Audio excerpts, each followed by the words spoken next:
심판과 저주의 메시지, 징계의 메시지를 선포하시던 하나님께서 그 심판과 저주의 한중간에 30장을 시작하시면서 위로의 메시지, 소망의 메시지를 예레미야를 통해서 흘려보내고 있다라는 말씀을 우리가 나누면서 지난 한 주간 동안은 그 말씀을 선포한 예레미야의 삶을 중심으로서 하나님께서 하셨던 약속의 말씀들 혹은 하나님께서 한 사람, 하나님의 사람 예레미야에게 어떤 축복을 하셨는지에 대해서 우리가 쭉 살펴보고 있습니다. 여러분들, 제가 지난주에 나눴던 말씀을 지금 이야기를 하면 기억을 못 하실 것입니다. 그래도 우리가 지난주에 뭘 먹었는지 몰라도 먹었기 때문에 여기 앉아 있는 것처럼 한 주간 들었던 말씀이 다 내 머릿속에 없다 할지라도 우리의 영으로 하나님께서 은혜를 주셔서 여기까지 왔으니 한번 쭉 기억하신다는 심정으로 한번 가면 좋을 것 같아요. 예레미야가 처음에는 메시지를 선포했습니다. 그래서 20장 넘게까지는 하나님께 받았던 메시지를 선포하다가 30장쯤부터 시작해서는 예레미야 삶에 대한 이야기를 나눠요. 그에게 어떤 일이 일어났는지에 대한 이야기를 나누면서 특별히 하나님의 사람 예레미야에게 하나님이 주신 축복은 무엇인가에 대해서 쭉 살펴보게 돼요. 사실 그를 포장하고 있는 포장지는 고난과 아픔과 눈물이지만 그 포장지를 벗기고 보면 예레미야만큼 축복받은 사람도 없고 예레미야만큼 하나님의 은혜가 가득한 사람도 없다는 것을 알게 됩니다. 먼저는 그가 하나님의 메시지를, 정확한 하나님의 말씀을 가지고 있다는 축복이 있는 것입니다.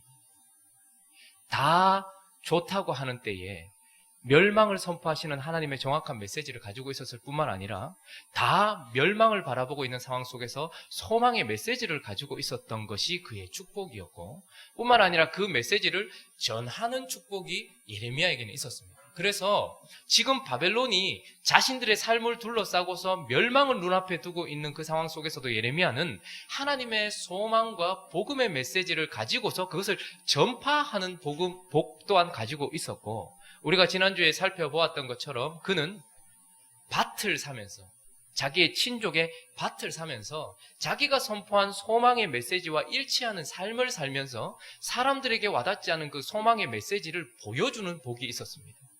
하나님이 하실 일을 그의 삶의 말씀에 일치되는 삶을 통하여서 사람들이 와닿도록 보여주는 축복도 그가 가지고 있었다라는 것이죠. 뿐만 아니라 그가 그 밭을 고엘로서, 그냥 밭을 하나 사는 소망의 메시지 정도가 아니라 누구의 이름을 대신해서 그것을 대신 찾아주는 고엘로서 그 밭을 삼으로 말미암아서 하나님이 우리를 회복시킬 방식을 고스란히 보여주는, 그는 하나님의 복음을 보여주는 정도가 아니라 그 복음이신 하나님도 보여주는 삶을 살았다라고 우리가 이야기를 나누었고, 마지막 금요일에는 그 복 정도가 아니라 너는 내게 부르짖으라, 그 소망의 메시지를 받았던 그가 기가 막힌 상황 속에서 하나님께 기도했을 때 하나님이 그의 생각을 바로 잡아주시고 그의 마음을 바로 잡아주시고 그의 시각을 바로 잡아주셔서 이 절체절명의 위기 가운데서 소망을 붙들 수 있도록 하셨어요. 그래서 그런 자, 하나님의 말씀으로 가득한 자, 하나님의 말씀을 소망하는 자, 하나님을 기대하는 자, 그런 예레미야에게 너는 이제 내게 부르짖으라 라고 얘기하면서 내가 네게 응답하겠고 이렇게 얘기합니다. 그러니까 소망을 선포하고 소망을 보여주고 그 소망의 근원 대신 하나님을 보여주던 인생이 이제 그 소망을 이루는 일에 동력자로 쓰임을 받으면서 하나님이 하실 그 일을 함께 이루어 나가는 자. 그래서 처음 창조는 하나님께서 성부 하나님이 계획하시고 성자 예수 그리스도께서 실행하셨고 성령 하나님이 적용하셨던 그 처음 창조를 넘어서서 우리를 회복하고 예루살렘을 회복하고 이 모든 것들은 새 창조의 방불한 이야기라고 말씀드리면서 이 새 창조에는 여전히 성부 하나님이 계획하시고 성자 예수 그리스도께서 실행하시고 성령 하나님께서 적용하실 뿐만 아니라 하나님의 사람 예레미야와 같은 사람들의 강구를 통하여서 그 일을 성취하시는, 그러니 하나님이 하실 일을 함께 동참하여서 그 일을 이루는 자로 하나님이 우리를 부르신 그 축복의 메시지, 그것을 우리가 지난주 금요일까지 나누었습니다. 다 알고 계시는 거잖아요. 그런데 오늘 본문은 여러분 한번 생각해 보십시오. 어떤 놀라운 결과가 있는데 그 결과를 보면서 이건 누가 이룬 거냐? 누가 이렇게 한 거냐? 라고 물어볼 때에 하나님이 라고 이야기하는 순간 예레미야의 기도를 통하여 이루셨다. 이 말에 들어가는 예레미야가 얼마나 영광스럽습니까? 하나님이 이루실 모든 회복과 새로운 땅과 새 땅, 새 하늘, 이 모든 회복이 어떻게 이루어졌냐? 하나님이 그것을 소망하고 바라게 하신 우리들의 기도를 통해서 이루셨다. 이 말이 얼마나 영광스럽겠습니까? 그런데 오늘 본문은 예레미야의 축복이 그 정도에만 머물지 않고 더 나아간다는 것을 우리에게 보여주고 있습니다. 아까 한 집사님 기도하실 때도 나는데 너는 내게 부르짖으라 내가 네게 응답하겠고, 근데 여기까지는 응답하신다는 것은 우리가 그분의 일에 동참되는 것까지 얼마나 큰 축복입니까? 그런데 더 뒤에 가면 뭐라고 얘기합니까? 네가 알지 못하는 크고 은밀한 일을 네게 보이리라 라고 말씀을 하시면서 우리가 하나님이 이루실 일에 동참되는 정도가 아니고 이제 거기서 더 나아가서 어떤 알지 못하는 크고 은밀한 것을 보게 되는 자리까지 간다라고 하나님께서 지금 이야기를 하고 있는 것입니다. 그러니까 하나님은 지금 하나님의 사람에게 엄청난 축복을 쏟아 부어주고 있으면서 그 축복 가운데 하나가 하나님의 일에 동참되어지는 정도가 아니라 어떤 놀라운 것을 보게 되는 자리까지 우리를 올려주신다라는 이야기를 하고 있어요. 그래서 오늘은 우리가 쭉 읽었던 본문을 통하여서 하나님의 사람, 그의 자리가 어딘지, 하나님은 그를 어디에 두는지, 그래서 그 축복이 얼마나 큰지에 대해서 좀 나눠보려고 합니다. 자, 먼저는 하나님의 사람 예레미야의 자리가 아주 크고 은밀한 것을 보는 높은 자리라고 이야기를 했습니다. 즉, 무엇을 보는 자리입니까? 자, 우리 3절을 우리 다시 한번 읽어볼까요? 3절. 자, 3절 읽어보겠습니다. 시작.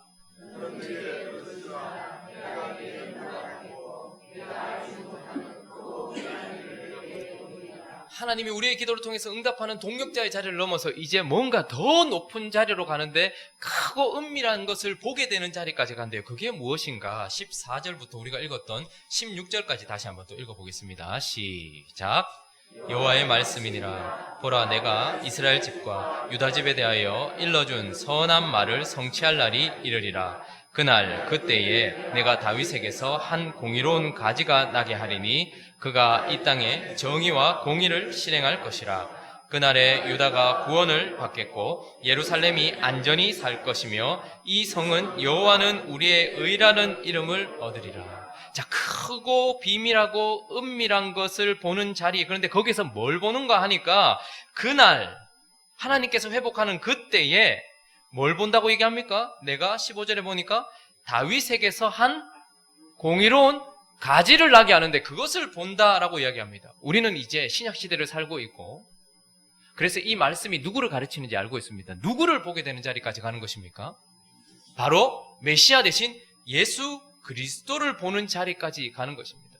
여러분, 우리가 보통 높은 곳이 어디냐라고 말하면 우리가 생각하는 크고 비밀한 것, 우리가 듣고 싶은 것을 보는 자리를 높은 곳이라고 생각하지만 가장 높은 이름, 모든 무릎을 꿇게 하시고 모든 것에 위에 계시는 그 예수 그리스도를 보는 자리, 그 자리가 가장 높은 곳인데 오늘 예레미야가 어느 자리에까지 가냐면 하나님께 기도하다가 하나님의 동력자로 쓰임받다가 예수 그리스도의 자리까지 간다 이 말입니다. 구약 성경을 쭉 보면 계시가 점진적으로 이루어지고 있다는 것을 보게 돼요.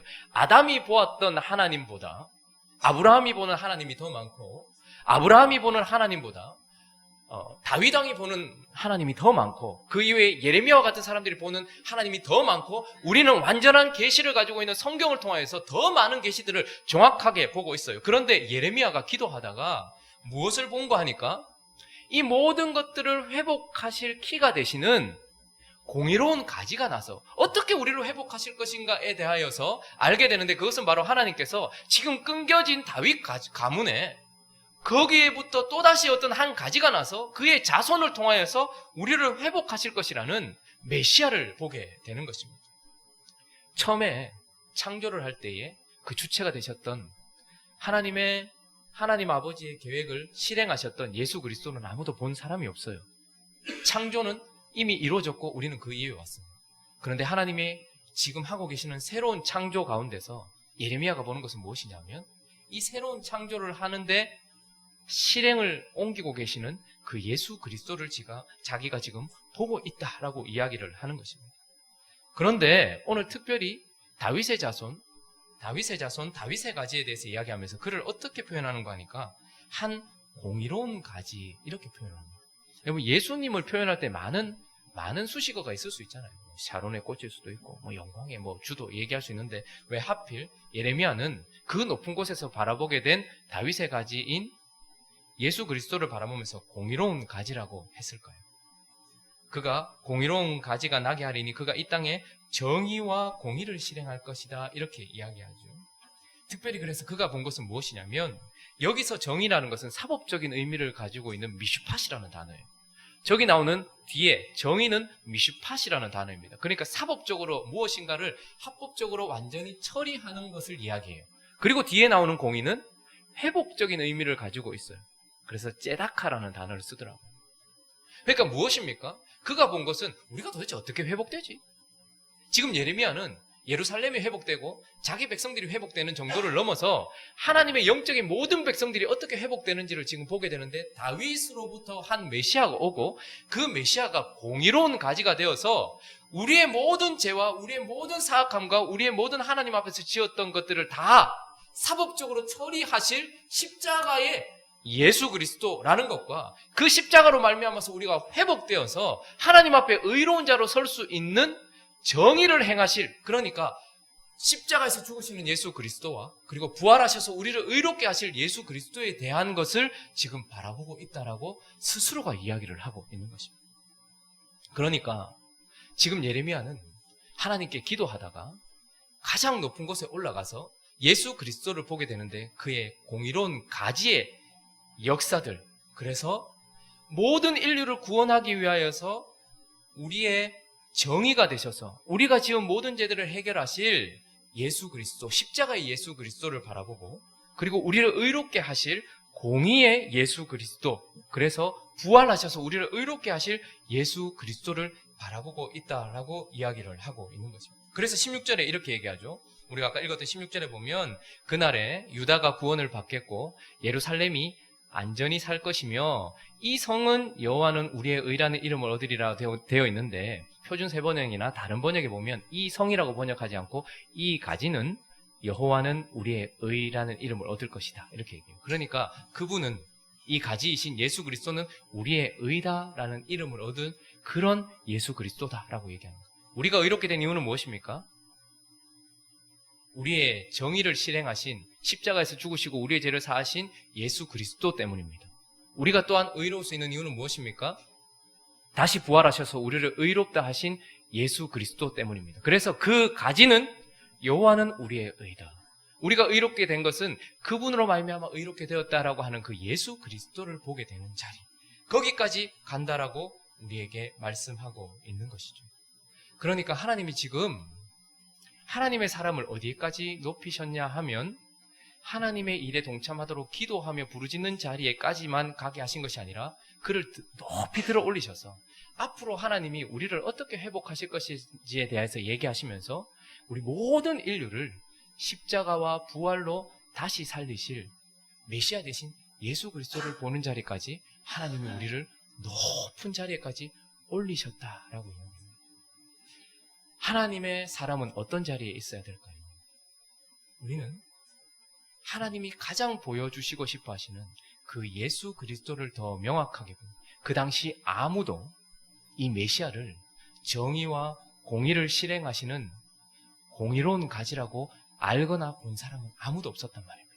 그런데 예레미야는 그곳에서 예수 그리스도, 우리의 메시아 되신 예수 그리스도를 바라보는 높은 자리에까지 하나님이 그를 데리고 가셨다라고 얘기합니다. 하나님의 사람은 바로 이런 자리에 있게 되는 것이죠.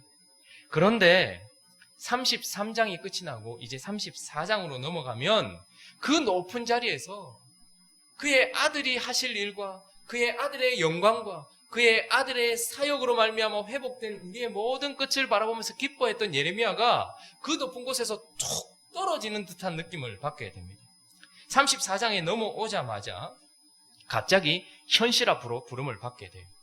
자, 그래서 하나님은 우리를 높은 곳에 들어 올리셔서 하나님의 음성을 듣게 하시고 하나님이 하실 일을 듣게 하시고 그 일의 실행이 되시는 예수 그리스도를 보게 하시는 올라온 높은 자리에까지 두시지만, 그러나 또 한편으로 34장으로 딱 넘어가면 현실의 자리에 또한 그를 두세요.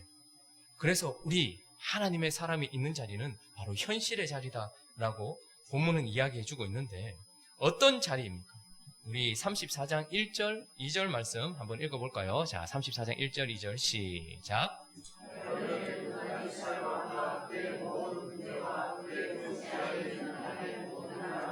모든 백성이 예루살렘과 그 모든 성읍을 칠 때에 말씀이 여호와께로부터 예레미야에게 임하여 이르시되, 이스라엘의 하나님 여호와께서 이와 같이 말씀하시니라.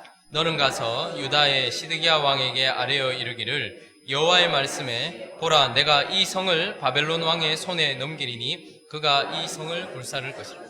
자, 지금 예레미야가 어디 있었습니까? 시위대 뜰에 있었지만 그런 높은 곳에서 예수 그리스도를 바라보고 있었습니다. 얼마나 좋았겠습니까? 그런데 예레미야서는 시간상으로 배열되어 있지 않다고 말씀드렸습니다. 신학적인 의미를 가지고서 장이 배열되어 있는데, 그렇게 높은 자리에서 예수 그리스도를 보고 회복을 보며 기쁨 가운데 있었던 그가 갑자기 뚝 떨어져서 현실 앞으로 오게 돼요. 그 현실이 6절도 한번 읽어보겠습니다. 6절.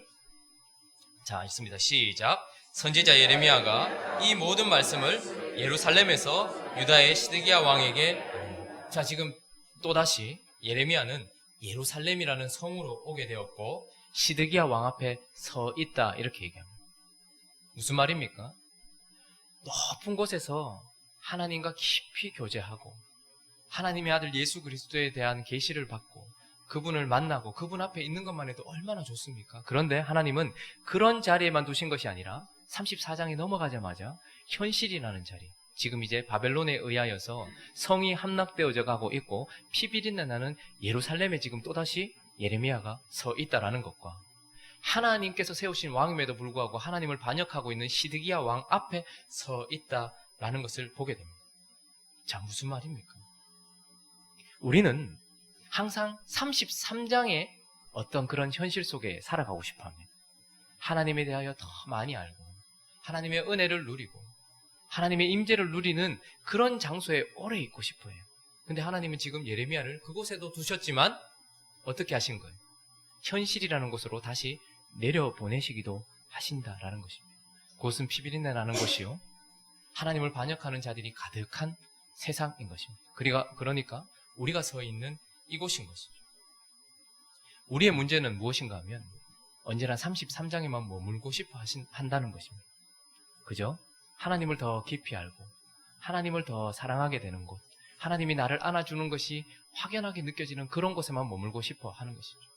제자들의 모습도 그랬습니다. 그래서 마태복음 한번 살펴볼까요? 마태복음 17장. 우리 1절부터 9절을 천천히 한번 말씀을 생각하시면서 한번 읽어보겠습니다. 자, 시작. 엿새 후에 예수께서 베드로와 야고보와 그 형제 요한을 내리시고 따로 높은 산에 올라가셨더니 그에서 정대사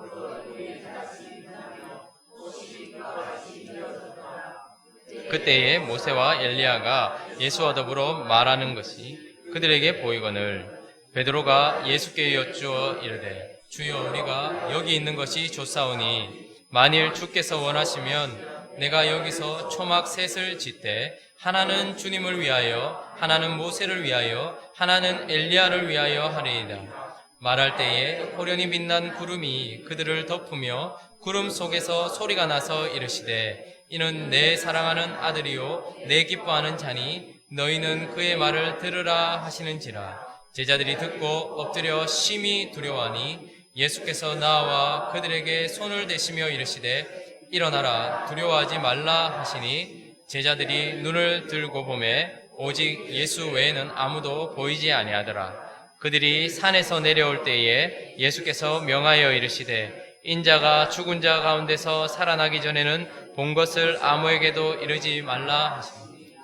자, 17장 1절부터 보니까 예수께서 베드로와 야고보와 그 형제 요한을 데리시고 따로 높은 곳으로 올라가셨다 얘기합니다. 하나님은 하나님의 사람을 이렇게 높은 곳으로 데리고 가십니다. 그리고 그곳에서 그들은 무엇을 보았습니까? 그들 또한 오늘 예레미야가 보았던 것처럼 예수 그리스도의 변화된 모습, 높으신 그분의 영광, 예수 그리스도에 대한 더 정확한 지식, 더 정확한 은혜, 이런 것들을 그 높은 곳에서 보여주셨어요. 그래서 변화산이라고 하죠, 그 산을. 예수 그리스도가 그냥 우리가 보던 분이 아니라 하나님의 아들이라는 것을 그 높은 곳에서 보여주셨단 말입니다. 그 속에서 하나님의 음성이 들려요. 더 정확하게 얘기합니다. 이는 내 사랑하는 아들이요 내 기뻐하는 자라. 너희는 그의 말을 들을지어다. 이렇게 얘기하면서 하나님의 음성이 들리는 자리, 예수 그리스도의 영광을 보는 자리, 너무나 황홀한 자리, 그 높은 곳에 있었는데, 그래서 제자들은 어떻게 합니까? 베드로가 주여 우리가 여기 있는 것이 좋사오니, 이렇게. 이것은 모든 그리스도인들의 타고난 습성이고 또 당연한 마음일 것입니다. 하나님 여기 계속 있고 싶습니다. 이 놀라운 주님의 영광, 그 임재 가운데 계속 있고 싶습니다. 주님의 그 큰 영광을 더 보고 싶습니다. 그렇게 구하는 것이죠. 그런데 진짜 실력은 무엇입니까? 예수님은 무엇을 원하십니까? 그들을 데리시고 9절에 보니까 산에서 어떻게 하시는 거예요? 내려오시는 거예요. 하나님이 그 놀라운 은혜와 사랑을 왜 보여주실까요? 내려와서 그 본대로 살아가라고, 그 본 것을 전하라고, 그 본 것을 누리라고 내려오게 하시는 것입니다. 우리는 하나님의 은혜를 누리는 것은 좋아하지만 그것을 흘려보내는 것에는 약합니다. 그래서 하나님께서 우리에게 주신 그 은혜의 자리만 자꾸 찾아가요. 그래서 감정의 습관을 따라가기도 합니다. 기도하다가 받았던 그 감정을 따라가지 하나님을 찾지 않을 때가 많아요. 그때 받았던 그 은혜가 다시 왔으면 좋겠다. 그걸 첫사랑이라고 생각하는 경우도 많습니다. 첫사랑은 그런 것이 아닙니다. 사랑은 더 깊어져야 되죠.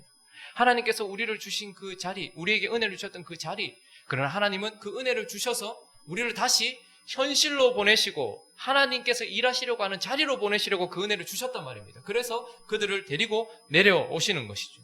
그런데 그 내려온 자리는 어떤 자리입니까? 14절부터 한번 또 볼까요? 14절부터 한번 읽어보겠습니다. 14절부터 17절까지 한번 읽어보겠습니다. 시작. 그들이 무리에게 이르매 한 사람이 예수께 와서 주여 내 아들을 불쌍히 여기소서. 그가 간질로 심히 고생하여 자주 불에도 넘어지며 물에도 넘어지는지라. 내가 주의 제자들에게 데리고 왔으나 능히 고치지 못하더이다. 예수께서 대답하여 이르시되 믿음이 없고 패역한 세대여, 내가 얼마나 너희와 함께 있으며 얼마나 너희에게 참으리요. 그를 이리로 데려오라 하시는. 내려온 그곳은 어떤 곳입니까? 여긴 지금 간질로 표현되어 있지만 마가복음이나 누가복음에 보면 그 아이가 왜 그랬습니까? 귀신 들려서 그랬습니다.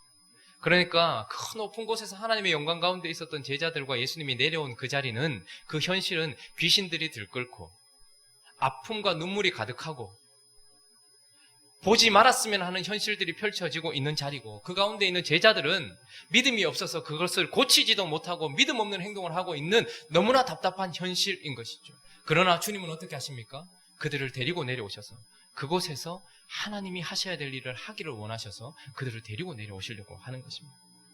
그러니 귀신이 들끓는 그 계곡 밑으로, 그리고 믿음이 없는 자들이 가득한 그 현실 속으로 예수님은 영광을 보여주셨던 자들을 다시 현실이라는 밑으로 데리고 오신다는 것입니다. 하나님은 우리를 높은 곳에 올리셔서 하나님의 은혜를 체험하게 하고 하나님을 더 깊이 알게 하고 그리스도의 영광을 더 깊이 누리게 하시는 자리에 우리를 두실 때도 있습니다. 그러나 또 하나님은 어떻게 하십니까? 이런 우리를 데리고 내려오셔서 현실 속에서 우리가 하나님의 은혜를 가지고서 현실을 살아가고 그 가운데 하나님이 하실 일을 함께 동역하며 나아가도록 우리를 현실의 자리로 두실 때도 있다라는 것입니다. 자, 그러면 이제 우리는 어디에 있어야 되는 것일까? 하나님이 우리를 높은 곳에 두셔서, 여러분 기도하다가 주님을 깊이 만나신 경험이 있으시죠? 있다고 하십시오. 말씀을 듣다가 하나님의 은혜가 깊이 체험된 곳이 있을 것입니다. 어떨 때는 생각지도 하지 않았는데 하나님이 갑자기 우리의 마음을 뜨겁게 하실 때, 그런 때가 있었을 것입니다. 보통 그것을 첫사랑 이렇게 이야기하죠. 그럴 때가 있으셨죠.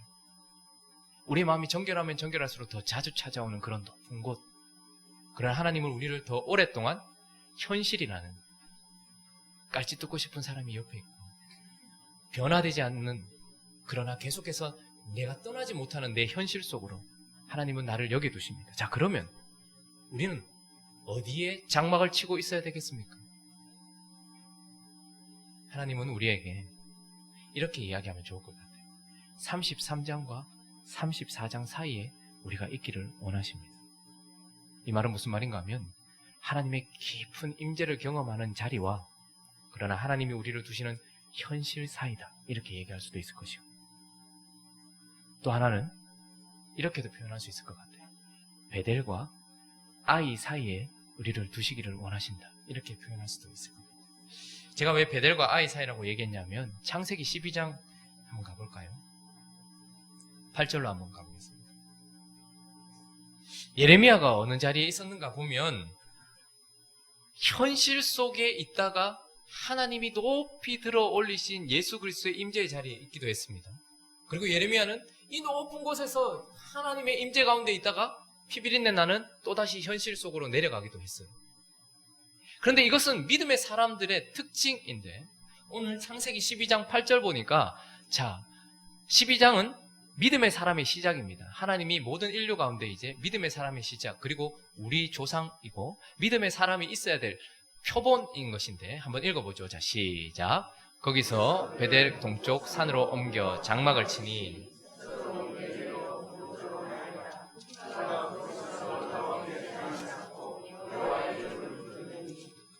아브라함이 어디에 있었는가라는 것을 얘기하면서 창세기 12장을 시작할 때 하나님이 그를 부르셔서 복을 주셨다라는 이야기를 하죠. 그래서 내가 너를 창대케 할 것이다.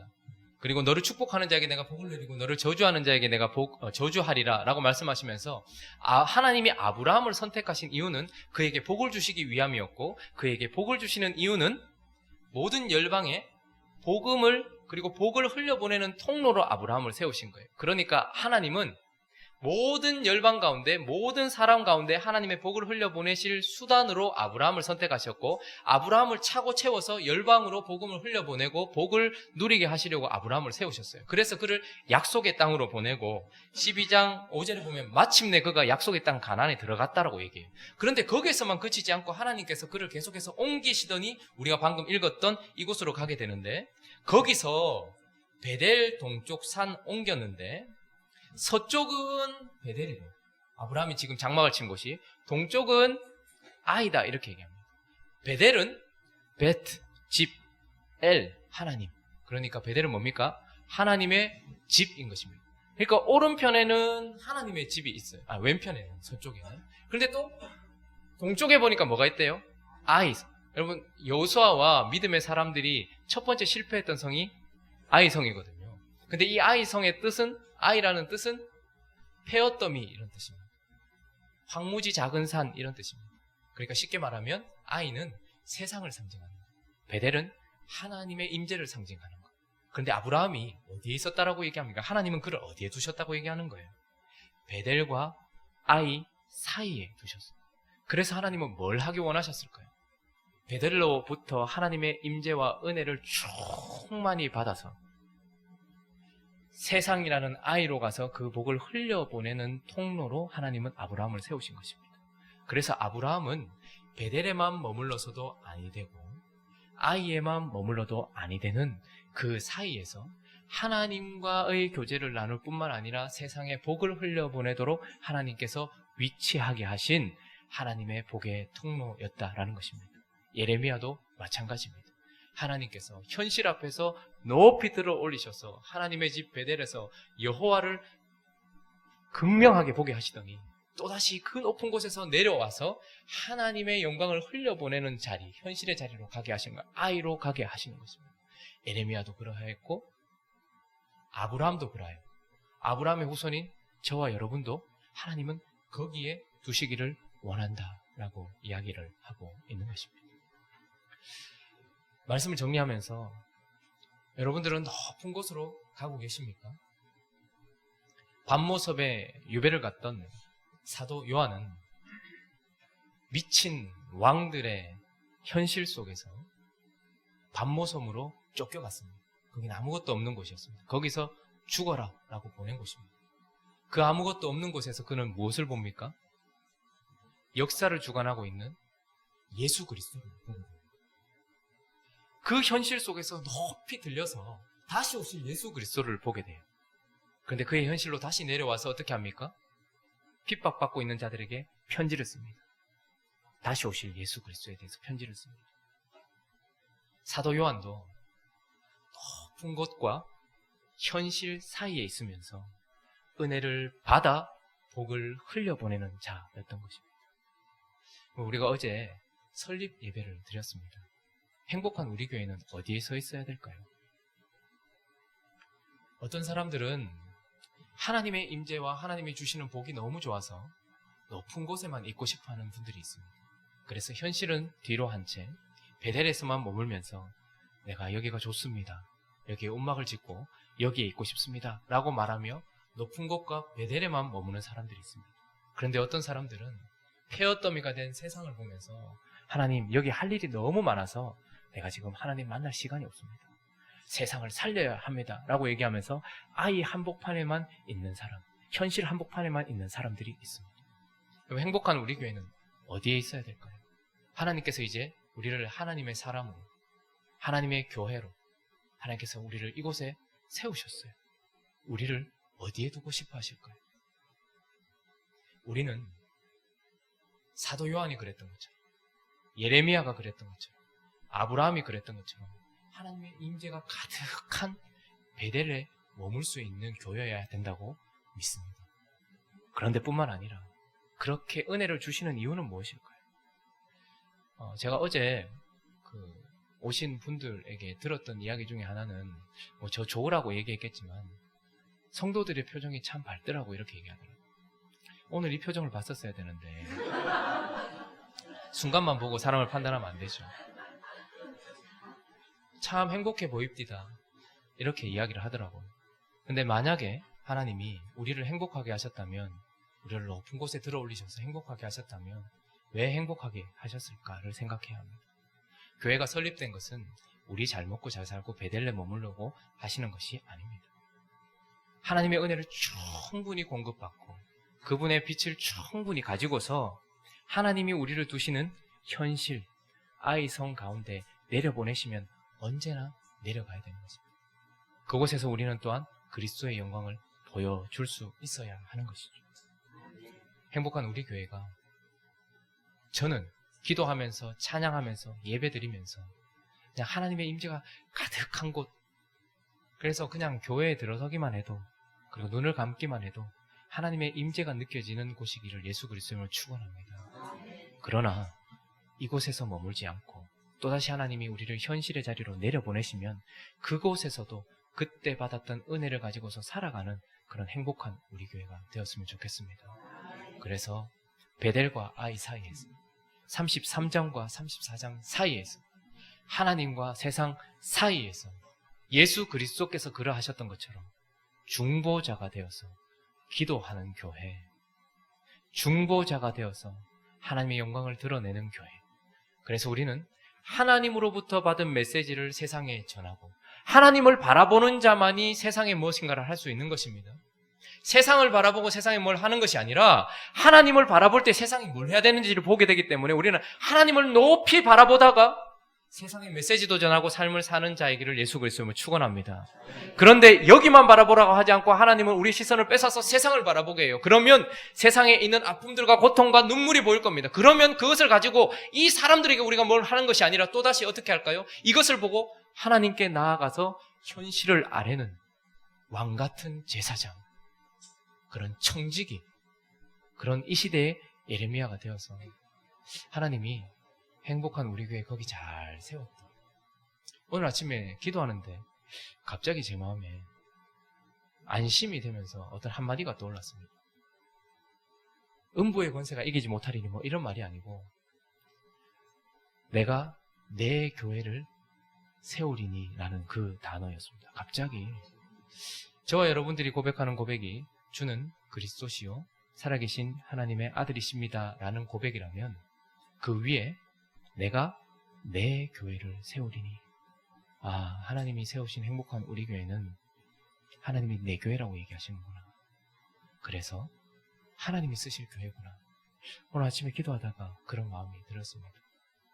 우리 베델과 아이 사이에서, 34장과 33장 사이에서 하나님을 영화롭게 하다가 하나님께 영광 올려드리다가 그렇게 순서가 없어요. 그죠? 권사님이 먼저 간다는 보장이 없습니다. 이게 웃고 있는 분이 먼저 갈 수도 있습니다. 순서 없이 하나님 앞에 불꽃처럼 살다가 정말 행복한 우리 교회가 하나님께 쓰임받다가 그렇게 하나님 영광 올려드리는 교회 되기를 예수 그리스도의 이름으로 축원합니다. 자, 우리 같이 한번 찬양하고 기도하죠. 한량없는 하나님의 은혜를 알아야 세상 속에서 은혜를 나눌 수 있습니다. 높은 곳으로 올라가서 우리 하나님의 은혜를 누리고 그리고 하나님이 나를 보내신 그 땅에서 내가 생명 걸고 살겠습니다 고백했으면 좋겠습니다. 같이 찬양하죠.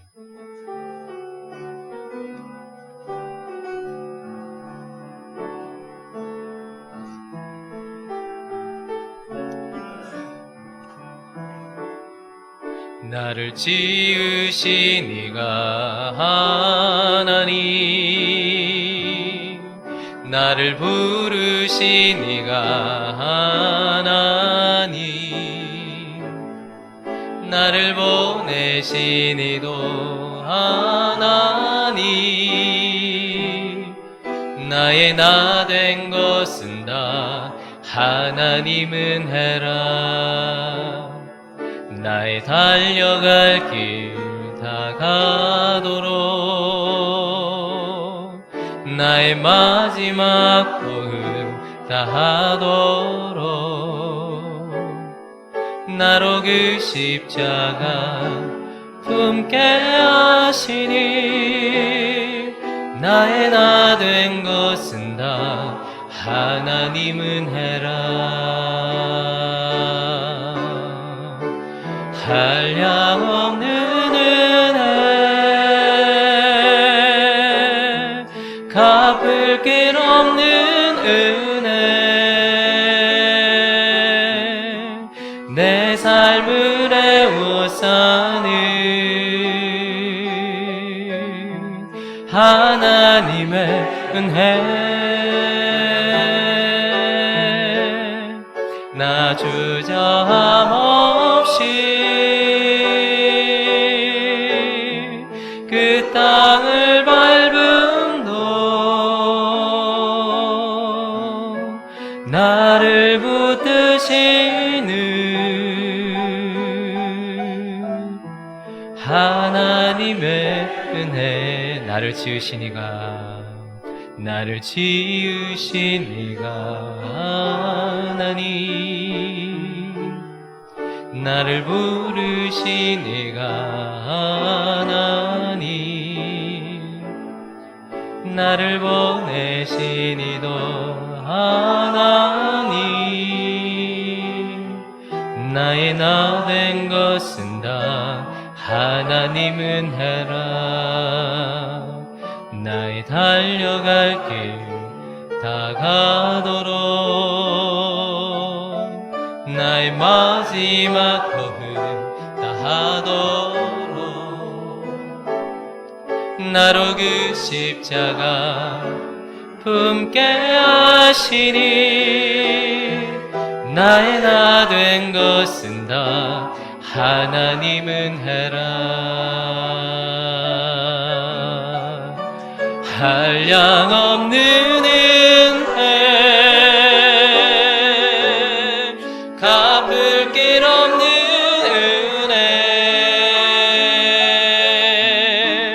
내 삶을 애워싸는 하나님의 은혜, 나 주저함 없이 그 땅을 밟음도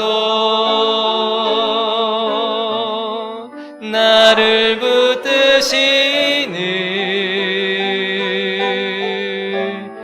하나님의 한량없는 하나님의 은혜,